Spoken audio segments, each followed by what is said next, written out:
The waitress didn't panic during the robbery, and the Korean Mafia boss watching from the corner recognized her voice instantly. Rain hit the windows like the sky was trying to get inside. The diner was nearly empty. A truck driver in booth 3, an old man with a newspaper, 2 college kids splitting a plate of fries. Rachel Brown was behind the counter refilling the coffee machine when the door swung open and a man in a black mask walked in holding a gun. Everyone dropped. The truck driver hit the floor. The college kids scrambled under their table. The old man froze with his cup halfway to his mouth. Rachel didn't move. She stood behind the counter with her hands flat on the surface and looked at the gunman the way you look at rain when you've already been soaked. No scream, no flinch, no widening of the eyes. Just a slow exhale and a voice so calm it made the gunman hesitate. "You picked the wrong diner," she said, "and the wrong morning." In the corner booth, a man in a dark suit set his coffee down without a sound. His hand didn't shake. His expression didn't change. But something behind his eyes shifted, like a locked door being forced open from the inside. Han Min-jae hadn't moved, not because of the gun, because he knew that voice. The robber's hand was shaking. Rachel noticed that first. Not the gun, the hand. The way his fingers couldn't quite commit to the grip. The way the barrel drifted left, then right, then back to center like he couldn't decide where to point it. He was young. She could tell by his build, by the way his sneakers were too clean for a man doing something this desperate. He'd probably been standing outside for 20 minutes convincing himself to walk in. Rachel didn't move from the counter. She didn't raise her hands. She didn't drop to the floor like the couple in booth 3 who were clutching each other on the linoleum, or the old man by the window who had knocked his coffee over in the scramble. The other waitress, Diane, had screamed once and disappeared through the kitchen door so fast she left her order pad spinning on the counter. Rachel just stood there, hands flat on the surface, watching. "Open the register," the robber said. His voice cracked on the second word. He aimed the gun at her face and she looked at it the way she'd look at a leak in the ceiling. Something that needed to be dealt with, not something that changed the shape of her day. "You picked the wrong diner," she said, "and the wrong morning." The robber blinked behind the mask. He hadn't expected words. He'd expected silence or screaming or begging, the 3 things people usually offer when a gun enters a room. Rachel offered none of them. She offered eye contact and a voice so steady it made the air around her feel heavier than it should. "I said open it." He stepped closer. The gun was 2 feet from her forehead now. His breathing was loud and ragged through the fabric of the mask. Rachel tilted her head slightly. "The register has maybe $200 in it. You came in here with a weapon for $200 on a Tuesday morning." She paused. "You don't want to do this." It wasn't a plea. It wasn't sympathy. It was a statement delivered with the flat certainty of a woman who had seen enough bad decisions to recognize one unfolding in real time.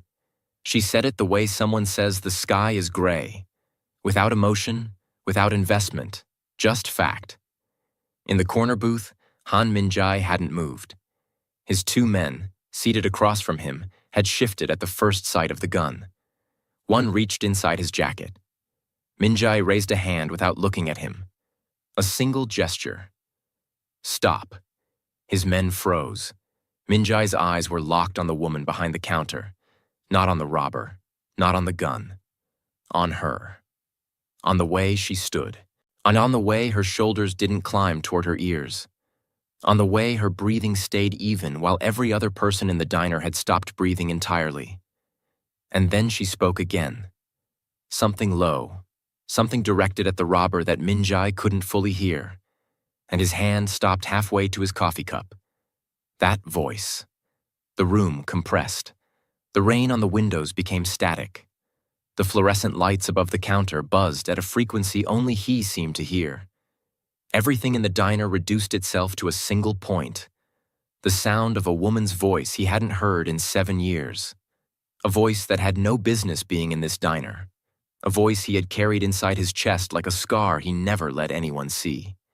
The robber backed toward the door. Whatever Rachel said to him in that last quiet sentence, the one Min-jae couldn't hear, it landed. The kid's arm dropped. He turned and pushed through the door and disappeared into the rain. Sirens rose in the distance. Someone in booth 3 was crying.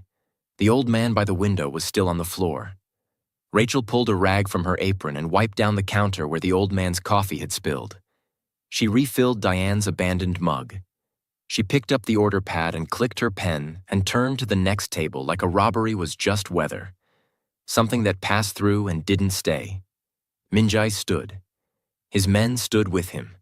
He left cash on the table, enough to cover 10 meals, and walked out without a word. He didn't speak to her. He didn't approach the counter. He didn't ask her name.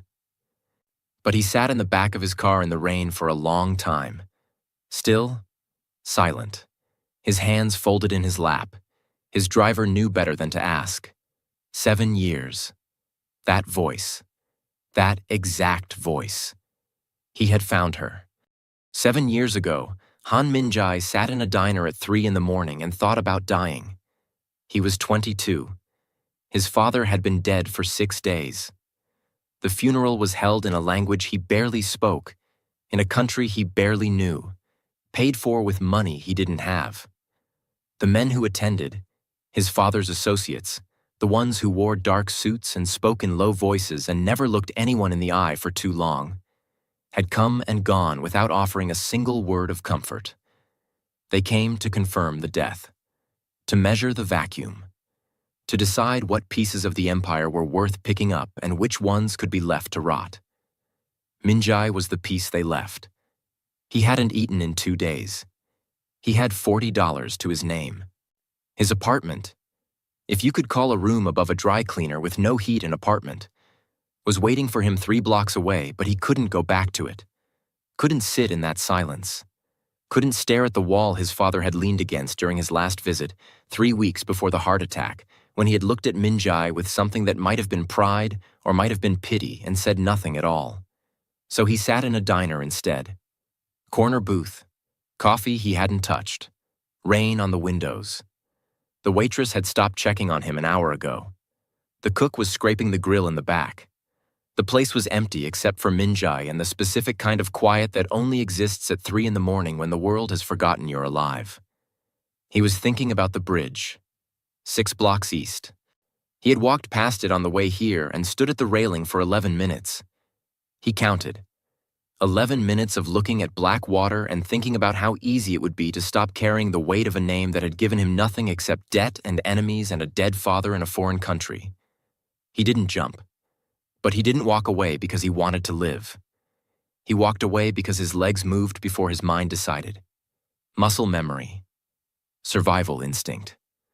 The body choosing for the brain. He ended up in the diner because it was the first place with lights on. The door opened. He didn't look up. Someone sat down across from him. He still didn't look up. He assumed it was the waitress. He assumed she was going to ask him to order something or leave. Whatever you're thinking about doing, it can wait until morning. He looked up. She was young, maybe 20. Black. Beautiful in a way that wasn't trying to be. No makeup, hair pulled back, a college sweatshirt 2 sizes too big and a backpack slung over one shoulder like she'd come straight from a library or a late shift or both. Her eyes were tired but steady. She was looking at him the way no one had looked at him in weeks. Directly, without agenda. Without calculation. "I don't know what you mean," he said. "Yes, you do," she said. Not unkind, just certain.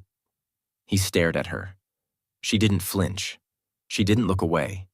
She sat there in that booth like she had every right to be there, like sitting across from a stranger at 3 in the morning was the most natural thing in the world. She stayed for an hour. She didn't ask his name. She didn't ask what happened. She talked about small things. A paper she was writing. A professor she couldn't stand. A song she'd heard on the walkover that she couldn't get out of her head. She bought him a refill with crumpled bills she pulled from her backpack like the money mattered, and she was spending it anyway. She talked to him like he was a person sitting in a diner, not a man sitting on the edge of something terrible. When she left, she zipped her backpack and said, "Get home safe." Like it was simple. Like staying alive was just something you did. She walked out into the rain and didn't look back. Minjai sat in that booth for another hour. He didn't go to the bridge. He went home. He slept. He woke up the next morning and started building the life that would make him untouchable. Every decision, every alliance, and every ruthless calculation that followed, all of it began the morning after a stranger sat across from him and told him to wait until morning. He never got her name. He never saw her face again. But he heard her voice every single day for 7 years. Now, in the back of a black car parked outside a diner in the rain, Minjai picked up his phone. He called the one man in his organization who could find anyone. "The waitress," he said. "The one from this morning. I need everything." A pause on the other end. "Everything, sir?" "Her name, her address, her history, everything." He hung up and leaned back against the seat and closed his eyes. The rain drummed against the roof. Behind his eyelids, he could still see her. 20 years old, crumpled bills, tired eyes, steady voice. She hadn't recognized him. He was certain of that. To her, that night in the diner was a small kindness she probably forgot by the following week. To him, it was the reason he was still alive. The video hit the internet at 6:47 that evening. Rachel didn't know about it until Elijah showed her. He was sitting on the couch with his laptop when she came through the door, still smelling like coffee and grease, her feet aching in the cheap sneakers she'd been meaning to replace for 3 months. He turned the screen toward her without saying anything. His face had that expression he got when he didn't know whether to be proud or worried. The one that made him look exactly like their father. The footage was shaky. Shot from under a table by a customer whose hands were trembling so badly the frame bounced every few seconds. But Rachel was clear. Perfectly clear. Standing behind the counter with her hands flat on the surface, looking at a masked man with a gun like he was a mild inconvenience. And the audio was muffled, but her voice cut through. Calm, steady, unbothered. The caption read, "Waitress doesn't even flinch during armed robbery." It had 400,000 views. By morning, it would have 2 million. Rachel watched it once. She handed the laptop back. "Dinner?" she said. Elijah stared at her. "Rach, you had a gun in your face. And now I don't. What do you want to eat?" He opened his mouth to push. She gave him the look. The one that had been closing conversations since he was 10 years old and she was 20, and suddenly responsible for both of their lives. He closed his mouth. "Pizza," he said quietly. She ordered pizza. She took a shower. She sat on the edge of her bed for 4 minutes with wet hair and her hands pressed together between her knees and her eyes closed. Then she got up and ate 2 slices with Elijah while he did homework at the kitchen table, and neither of them mentioned the video again. The call from her boss came at 9 the next morning. Rachel was already in uniform, keys in hand, heading for the door. She picked up on the second ring. "Rachel, it's Don." She knew from his voice. She knew before he said another word. The same way she always knew. From tone, from hesitation, from the specific silence that comes before someone delivers bad news they've already decided is not their problem. "People are calling the diner," he said. "Reporters, some blog thing. I've had 3 calls this morning asking about you by name." A pause. "I can't have that kind of attention here. You understand?" She understood. The diner operated on the margins. Half the staff paid under the table. Health inspections handled with a handshake and an envelope. A kitchen that wouldn't survive a camera crew walking through the door. Rachel wasn't being fired for the robbery. She was being fired because the robbery made people look, and the diner couldn't afford to be looked at. "I get it," she said. "I'm sorry, Rachel. You're a good worker. I just can't." "I said I get it, Don." She hung up. She stood in the hallway of her apartment with her keys in one hand and her phone in the other, and let the silence hold her for exactly 3 seconds. Then she put the keys on the hook. She took off the uniform. She hung it in the closet even though she'd never wear it again because that's who she was. Someone who put things away properly even when the floor was falling out beneath her. Elijah was at school. The apartment was quiet. Rachel sat at the kitchen table with her laptop and started searching for jobs. Waitressing, hostessing, barista, cashier. Anything that paid weekly and didn't ask too many questions. She updated a resume that was mostly gaps and half-truths. The college she never finished, the years she couldn't explain, the references she didn't have because every time she rebuilt her life, the old one burned behind her. She applied to 9 places before noon. She ate lunch standing at the counter. Leftover pizza, cold, 2 bites between applications. She didn't cry. She didn't call anyone. There was no one to call. By the time Elijah came home at 4, the uniform was hidden and dinner was started, and Rachel was sitting at the table like it was any other Tuesday. "How was school?" she asked. "Fine." "And how was work?" "Fine." He looked at her the way he'd been looking at her his whole life. Like he knew she was lying but loved her too much to say it. She looked back at him the way she always did. Like everything was handled. It wasn't. But it would be. It always was. Rachel Brown didn't break. She adjusted. She pivoted. She found the next handhold and gripped it until her knuckles went white, and then she found the one after that. That's what she did. That's what she'd always done. The knock came on a Thursday afternoon, 2 days after the firing. Rachel was at the kitchen table circling job listings in a newspaper she'd picked up from the laundromat because her laptop had died that morning and she couldn't afford to fix it. She was still in the clothes she'd slept in. Her hair was pulled back. She hadn't eaten since the night before because Elijah needed breakfast and there were 2 eggs left and she wasn't going to be the one who ate them. She opened the door and knew immediately. The suit was the first thing she saw. Dark. Tailored. The kind of suit that costs more than 3 months of her rent. Then the shoes. Clean, polished, wrong for this hallway. Then the car parked on the street below, visible through the stairwell window. Black, long, with a driver sitting behind tinted glass like this was a movie and not a 4th-floor walk-up in a building where the elevator hadn't worked since March. The man wearing the suit was Korean. Late 20s. Tall. Still in a way that had nothing to do with patience and everything to do with control. His face was composed. His hands were at his sides. He looked at her the way people look at something they've been searching for. Not with surprise, but with confirmation. "Rachel Brown," he said. "Not interested," she said. He blinked. Just once. "I haven't said anything yet." "You don't need to. I can see the suit. I can see the car. Whatever you're selling, whatever you're offering, whatever you think you know about me from a video on the internet, I don't want it." She started to close the door. He didn't put his hand out to stop it, but he didn't step forward. He just spoke. "I own a restaurant in Midtown. Legitimate. Clean. I need someone with experience. The pay is 3 times what the diner offered and the hours are better." Rachel paused with the door 6 inches from closed. She could see him through the gap. 1 eye, half a jaw, the knot of a tie that probably cost more than her refrigerator. "Why me?" she asked. "Because I saw how you handled that diner, and I need someone who doesn't panic. In a restaurant. In my restaurant. Yes." She almost laughed. Almost.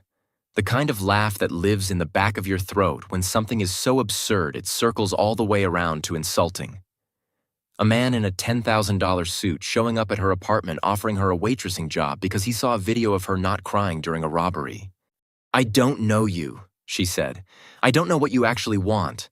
And I don't take favors from men I don't know because every favor I've ever accepted came with a price I didn't agree to." She said it without heat, without anger. Just the flat, clear tone of a woman who had learned the hard way that kindness from powerful men was rarely kind. Minjai looked at her for a long moment. Then he reached into his jacket and pulled out a business card. Plain, white, a name, and a number. He held it out through the gap in the door. "If you change your mind," he said. She didn't take it. He set it on the floor in front of her door. He nodded once. He turned and walked down the hallway and didn't look back. She listened to his footsteps on the stairs. Steady, unhurried, the walk of a man who had never been rushed by anything in his life. She closed the door. She locked it. She went back to the kitchen table and sat down and picked up her pen and looked at the circled listings and didn't think about the card on the floor. For 2 days. The rent notice came on Saturday. Slid under her door in a yellow envelope she didn't need to open to know what it said. Elijah's shoes had a hole in the left sole that he'd been stuffing with newspaper and thought she hadn't noticed. The fridge had mustard, half a loaf of bread, and a bottle of water. She had $34 in her account, and 9 applications out, and not a single callback. She sat at the table on Saturday night after Elijah went to sleep. The apartment was dark. The yellow envelope was on the counter. The business card was still on the floor by the front door where Minjai had left it because she hadn't picked it up and she hadn't thrown it away, and she didn't want to think about what that meant. She thought about it anyway. At 11 o'clock, she walked to the door. She picked up the card. She looked at the name. She looked at the number. She stood there for a long time with the card in one hand and her phone in the other. Then she dialed. It rang once. He answered like he'd been waiting. "The job," she said. "Just the job, nothing else." "Just the job," he said. She hung up without saying goodbye. She put the card in the kitchen drawer. She went to bed. And in a high-rise across the city, Minjai set his phone down on the desk and leaned back in his chair and exhaled for the first time in 2 days. The restaurant was called Yeon. It sat on the second floor of a building in Midtown that looked like nothing from the outside and everything from the inside. Dark wood, clean lines, low lighting that made every table feel like a private conversation. The menu was Korean. The clientele was wealthy. The staff moved like they had been trained to be invisible. Rachel started on a Monday. She arrived 15 minutes early, tied her apron with the efficiency of a woman who had been doing this since she was 19, and memorized the floor plan before her first table sat down. By the end of her first shift, she knew every server's name, every table number, and which dishes the kitchen was slow on. By the end of her first week, the floor manager stopped checking her sections because there was nothing to check. She was good at this. She had always been good at this. Not because she loved it, but because she refused to be bad at anything that kept her brother fed. She moved through the dining room the way she moved through everything, with precision, with control, with a wall between herself and every person in the room that was so seamless, most people didn't even know it was there. She didn't flirt with the owner. She didn't ask about the men in dark suits who sometimes came in through the back entrance. She didn't linger after her shift or make conversation with the bartender or do any of the things people do when they're trying to belong somewhere. She clocked in. She worked. She clocked out. She went home to Elijah. Minjai noticed everything. He had an office on the 3rd floor, glass walls that overlooked the dining room from above. He used it 2 or 3 nights a week. His men assumed he came to handle business. He did. But he also watched the floor. He watched her. Not obviously. Not the way men usually watched women, with hunger or ownership or the need to be noticed watching. He watched her the way he watched rivals across negotiating tables, with attention, with patience, with the specific focus of a man trying to understand something that didn't fit his existing categories. Rachel didn't fit. Everyone in Minjai's orbit operated on the same frequency. Deference, caution, the constant low hum of people trying to stay in his good graces.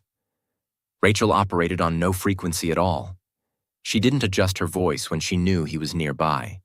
She didn't smile more or talk less or straighten her posture. She treated him exactly the way she treated every other person in the building, with professional courtesy and absolutely nothing beyond it. It unsettled him. He was not a man who was easily unsettled. The scheduling incident happened in her 3rd week. Minjai came down to the floor on a Friday evening during a full service. Something had gone wrong with the reservations. A double booking that had 2 parties arriving at the same time for the same table. The floor manager was sweating. The hostess was frozen. Minjai stepped in and started rearranging the seating chart himself, moving names around with the quiet authority of a man who expected his decisions to be executed without question. "That won't work," Rachel said. The room didn't go silent.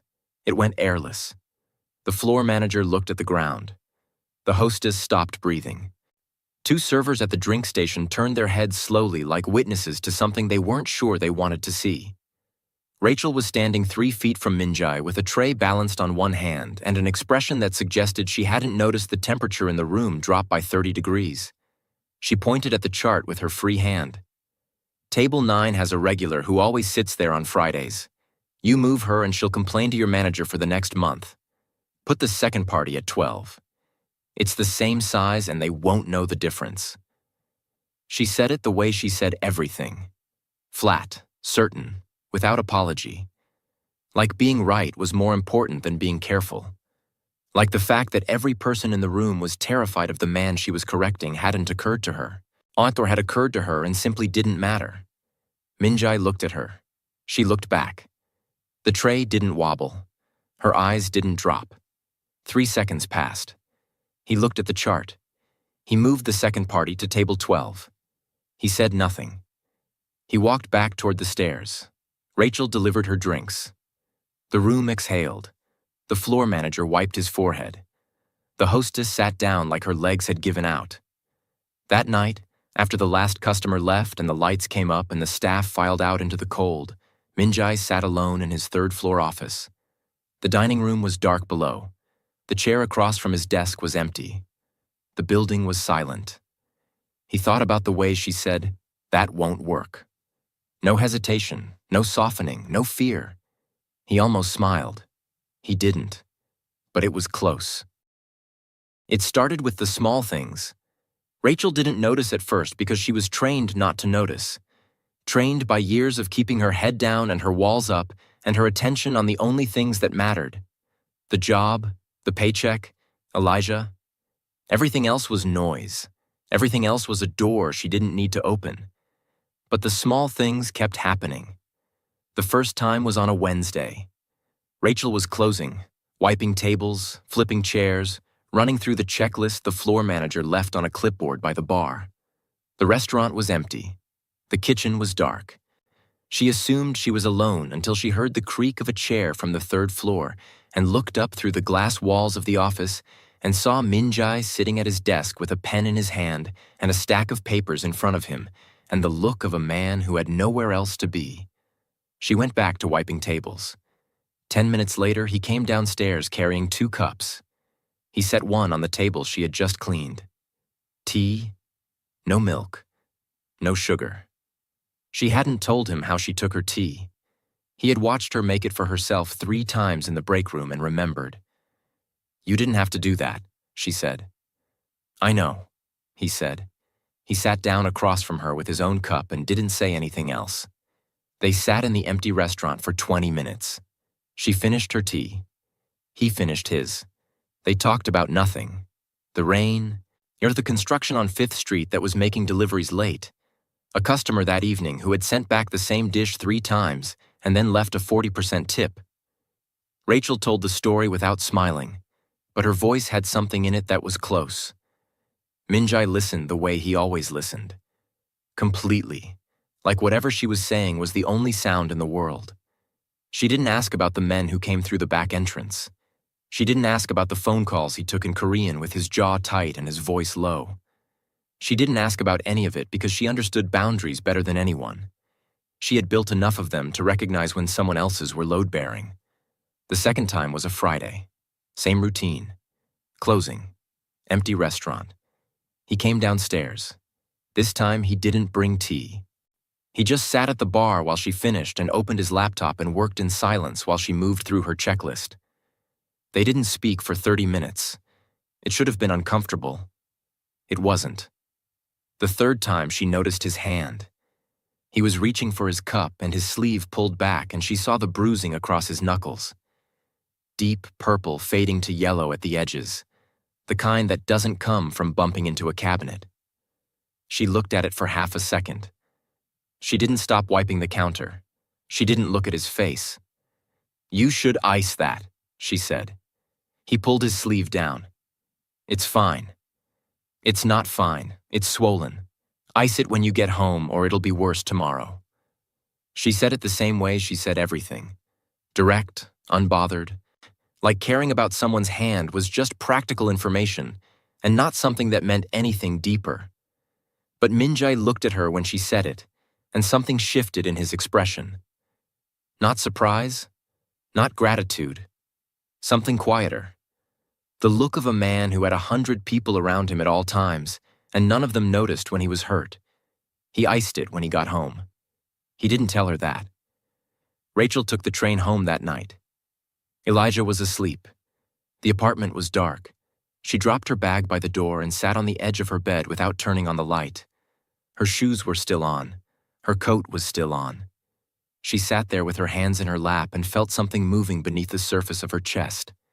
Slow, warm, dangerous. She recognized it immediately. The pull, the quiet, the treacherous gravity of starting to care about someone. The first thread of attachment that, if she let it, would weave itself into something she couldn't cut without bleeding. She had felt it before, with Kyron. And she remembered exactly how that ended. She took off her shoes. She took off her coat. She got into bed and stared at the ceiling and told herself it was nothing. Just tea. Just silence. Just a bruised hand she happened to notice. But she lay awake for a long time. And when she finally slept, she dreamed about an empty restaurant and a man who remembered how she took her tea. Kyron didn't knock. He leaned on the buzzer until Elijah opened the door because that's how Kyron had always operated. Not with force, but with persistence. With the slow, grinding pressure of a man who understood that patience was just another form of control. Rachel was in the kitchen when she heard Elijah say, "She doesn't want to see you." The words were steady, but his voice was young, and she could hear the edge in it. The sound of a 17-year-old boy trying to be a wall when he was still learning how to be a door. She came around the corner and saw Kyron standing in the hallway, and her body did something her mind had no say in. She stopped. Not the way she stopped at the diner. Calm, deliberate, in control. This was different. This was a full system shutdown. Her feet stopped. Her hands stopped. Her breathing stopped. Every muscle in her body locked into a position she hadn't held in 2 years, but that her bones remembered like a language she thought she'd forgotten. Kyron hadn't changed. That was the worst part. He looked exactly the same. Tall, lean, handsome in the way that made people trust him before they knew better. His smile was the same. Easy, warm, the kind of smile that made you feel chosen until you realized it was a leash. "Rach," he said, like a greeting, like 2 years of nothing hadn't happened. Like the last time she saw him, she hadn't been packing a bag at 4 a.m. with her hands shaking so badly she couldn't zip it. "Leave," she said, but the word came out wrong. Too quiet, too thin. The voice that had stared down a gunman in a diner, steady, unbothered, carved from stone, was gone. In its place was the voice Kyron had spent 3 years building. The small one, the careful one, the one that asked permission before it spoke. He stepped into the apartment without being invited. He didn't touch her. He never needed to.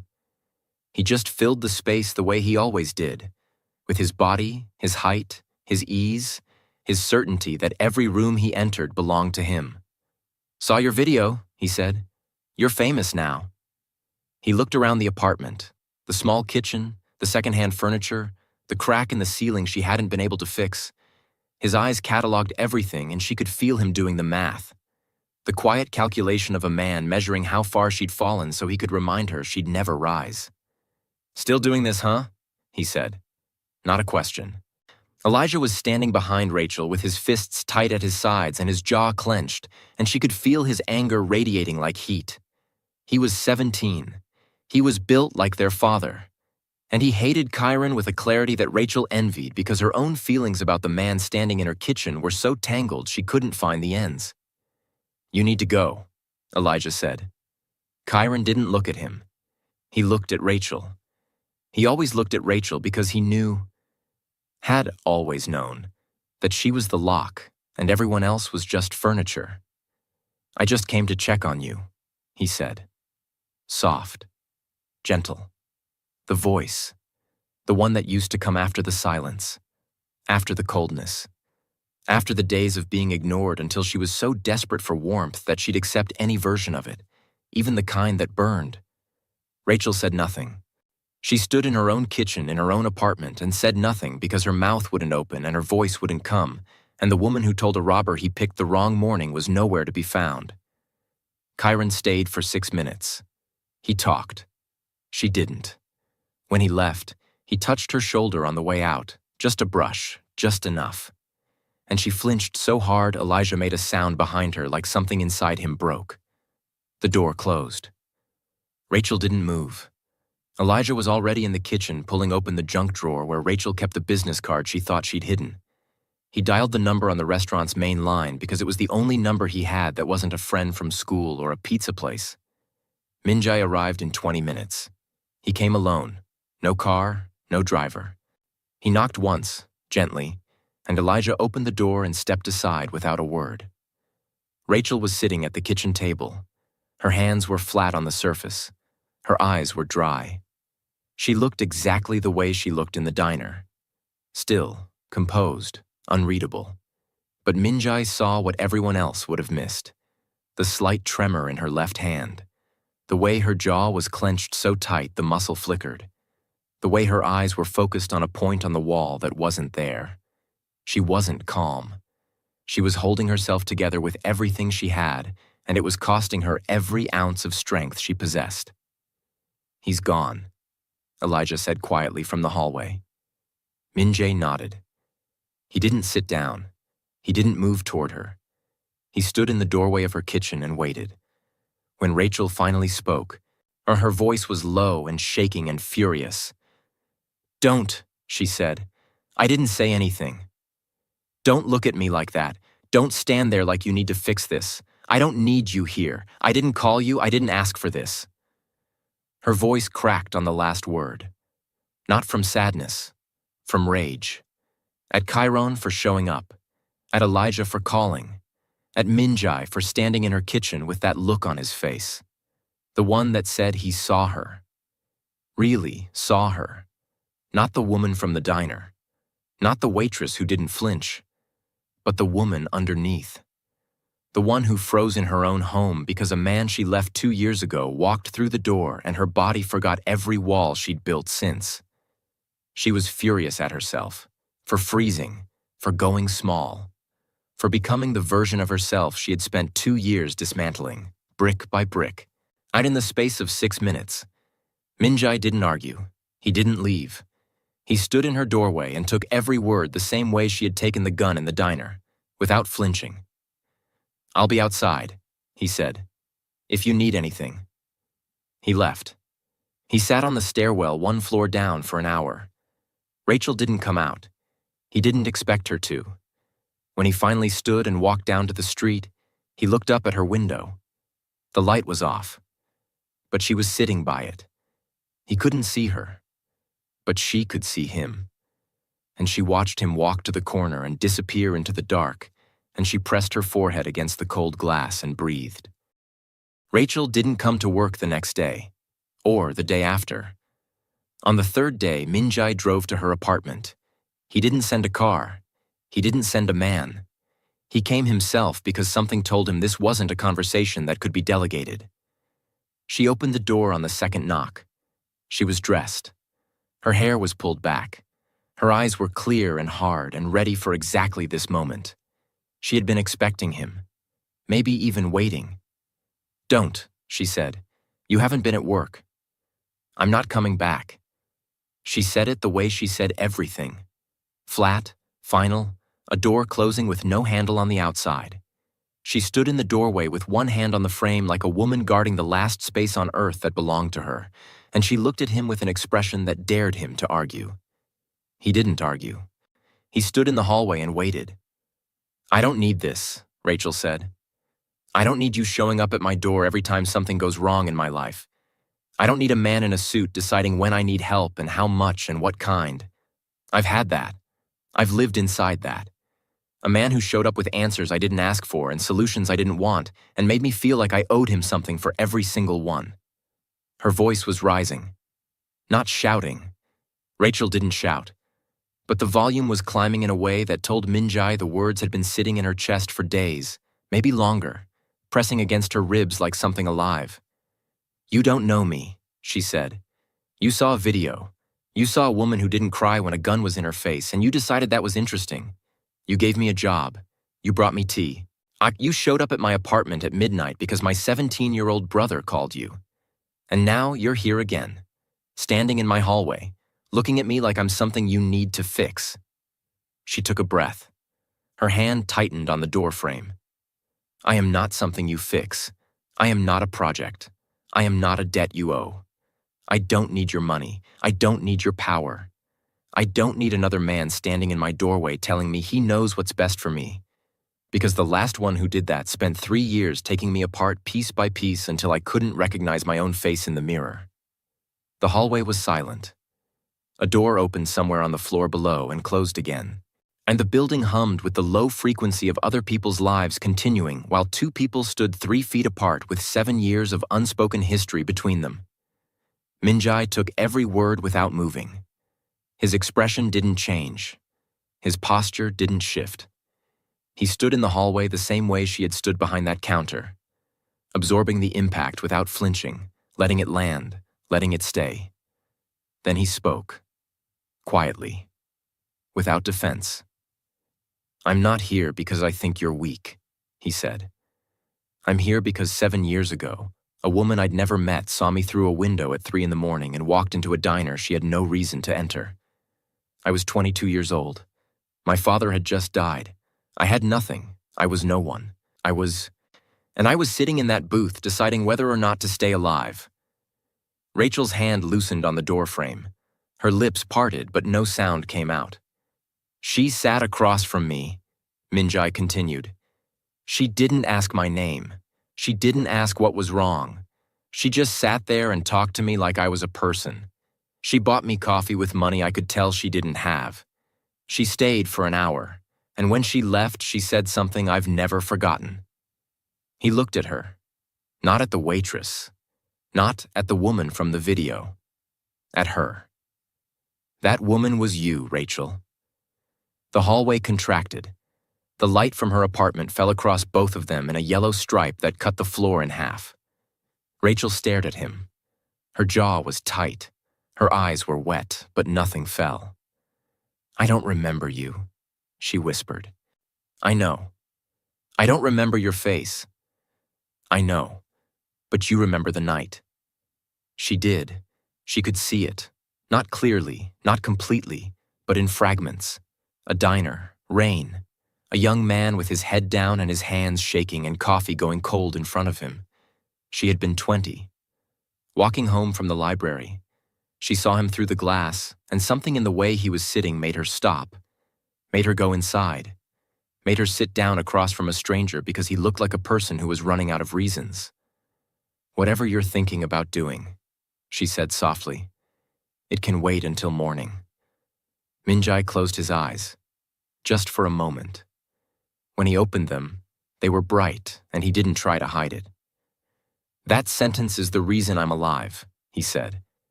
That voice is the reason I'm standing here. Not because I think you need saving, but because you saved me. And I have carried that debt every single day for 7 years. Rachel leaned against the doorframe. The fight went out of her. Not because she lost it, but because she set it down. The anger, the armor, the wall she had been holding up with both hands since Kyron walked back into her life. She let it rest. Just for a moment. Just long enough to breathe. His name is Kyron, she said. Quiet, raw, no preamble. I was with him for 3 years. He never hit me. He never had to.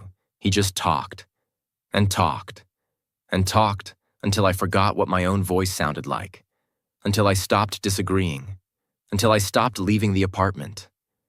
Until I looked in the mirror and the woman looking back was someone I didn't recognize. Minjai didn't move. He listened the way he had listened in the restaurant. Completely. Like her voice was the only sound that existed. I left him 2 years ago, Rachel continued. I packed a bag at 4 in the morning and I walked out and I didn't look back. I rebuilt everything, the apartment, the job, Elijah's school, my name, my face, my voice. Her chin trembled once. She caught it. And then he walked into my kitchen and I froze. 6 minutes. He was there for 6 minutes and I became her again. The small version, the quiet version, the one he built. She looked at Minjai with eyes that were wet and furious and honest in a way she hadn't been with anyone in years. "That's why I can't do this," she said, "because letting someone in means giving them the power to make me small again. And I would rather be alone for the rest of my life than feel what I felt in that kitchen." The silence that followed was enormous. It filled the hallway the way silence fills a room after someone says the truest thing they've ever said. Heavy. Sacred. The kind of quiet you don't break because breaking it would be a kind of violence. Minjai looked at her. She looked at him. Two people standing in a hallway with every wall between them finally on the ground. "You're not small, Rachel," he said. "You have never been small. Not 7 years ago. Not in that diner. Not now." She pressed her lips together hard. A single tear fell. She wiped it fast, angry at it for existing. They stood there for a long time. Neither moved. Neither spoke. The building hummed around them. The light from her apartment turned the hallway gold. Then Rachel stepped aside. Not all the way. Just enough. Just enough to let him through if he wanted to come in.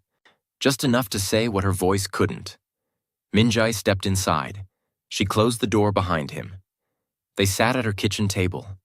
No tea, no food, no pretense. Just two people in a quiet apartment with nothing between them except the truth.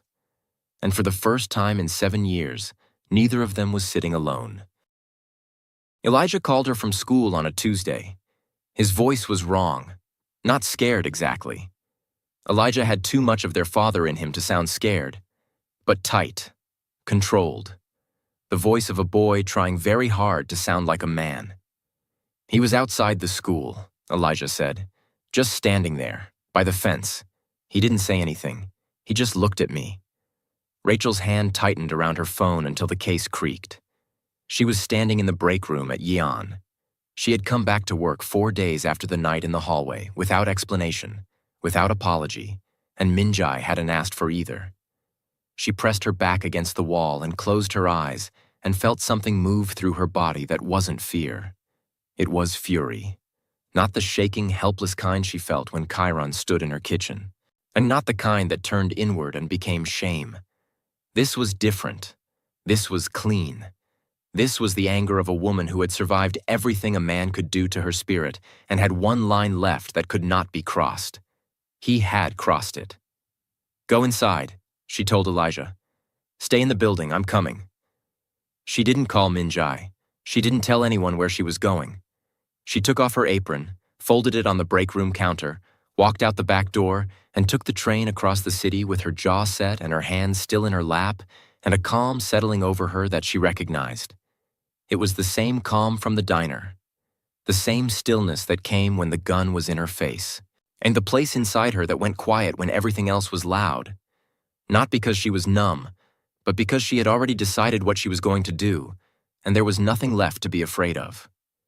She found Chiron 3 blocks from the school. He was leaning against his car like a man with nowhere to be. Relaxed. Easy. That same smile. That same posture that said the world was his and everyone in it was just borrowing space. He saw her coming and his smile widened. He opened his mouth to speak, to deliver whatever version of charm or control or casual cruelty he had prepared. And Rachel stopped 6 feet in front of him and spoke first. "You don't get to talk," she said. Her voice was level, steady. The voice from the diner, the voice that made a robber lower his gun. The voice that had been buried under 3 years of Chiron's weight and had clawed its way back out and was standing now in the open air, unbroken. "You came to my home. I let that go. That was my mistake. But you do not come near my brother. You do not stand outside his school. You do not exist in the same space as him. Not today. Not ever." Chiron's smile faded. Not all at once. In stages. The way a man's confidence leaves when he realizes the person in front of him is not the person he remembers. "Rach, I'm not finished. She didn't raise her voice. She didn't need to. The woman you knew is gone.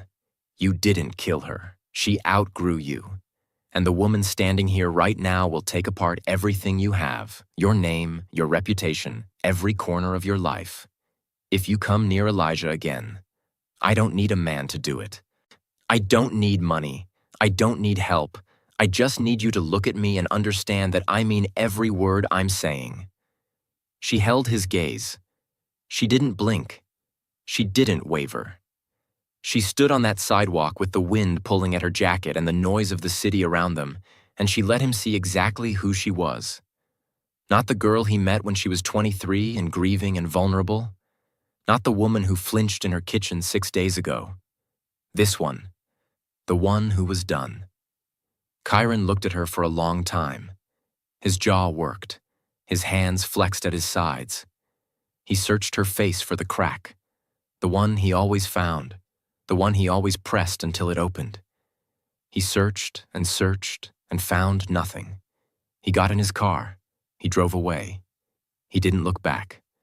Rachel stood on the sidewalk and breathed, in and out, slow, steady. As the adrenaline hit 3 seconds later, a wave that started in her knees and climbed to her chest, and she absorbed it standing up because she was done falling down. She turned around and Minjai was there. Not close. Across the street. Leaning against a wall with his hands in his pockets the way he leaned against everything. Like the world could take its time because he wasn't going anywhere. He wasn't walking toward her. He wasn't checking on her. He was just there. Present. Visible. A man standing in the background of someone else's victory because he understood the difference between fighting for someone and being there after. Rachel looked at him across the street. He looked back. The city moved between them. Cars, people, noise, life. And neither of them moved. She crossed the street. She stopped in front of him. And she didn't say thank you. She didn't explain. She didn't ask how he knew where she was or why he came or what he heard. She said, "Do you want to get coffee?" Minjai's face did something it almost never did. The corner of his mouth moved. Not a full smile. Not yet. The same almost from 7 years ago. The same almost from the night she corrected him in front of his staff. The same almost that lived in the space between who he was and who he was becoming. "Yeah," he said. "I do." They walked into a diner together. Not the one from the robbery. Not the one from 7 years ago. A new one. A small one. The kind of place with vinyl booths and bad lighting and coffee that tastes like it was made 3 hours ago. Rachel slid behind the counter like she owned it. An old reflex. A muscle memory from 1,000 shifts. And the actual waitress looked at her sideways but didn't stop her. Rachel poured 2 cups. She set one in front of Minjai. She kept one for herself. He sat on a stool. She stood behind the counter. The fluorescent lights buzzed. The rain had started outside, and it streaked the windows the same way it had 7 years ago in a different diner in a different city, when a girl who was too young to be that kind sat across from a stranger who was too broken to ask for help. She didn't remember his face from that night, but she remembered the feeling. The pull that said, "Sit down." The quiet voice inside her that said, "Stay." The instinct that told her a person across a table was worth an hour of her time even when she had nothing to spare. That instinct was still there. It had survived everything. Her parents' death, Chiron, the years of silence, the rebuilding. It survived because it was the truest part of her. The part that no one could take. Minjai drank his coffee. Rachel drank hers. The world outside was loud and dangerous and complicated and full of men like Chiron and empires like Minjai's and systems that chewed up women like Rachel and spit them out smaller than they started. But in here, it was just 2 people. A counter. 2 cups. And the sound of a voice that saved a life once and was learning, slowly, carefully, on its own terms, to save itself now. No empire, no throne, no rescue. Just Rachel Brown. Whole. Standing. Choosing to let someone stay. If this story touched your heart, If you felt every silence, every wall, every moment Rachel stood her ground when the world tried to make her small, then don't let this be the end. Like this video. Share it with someone who needs to believe in love again.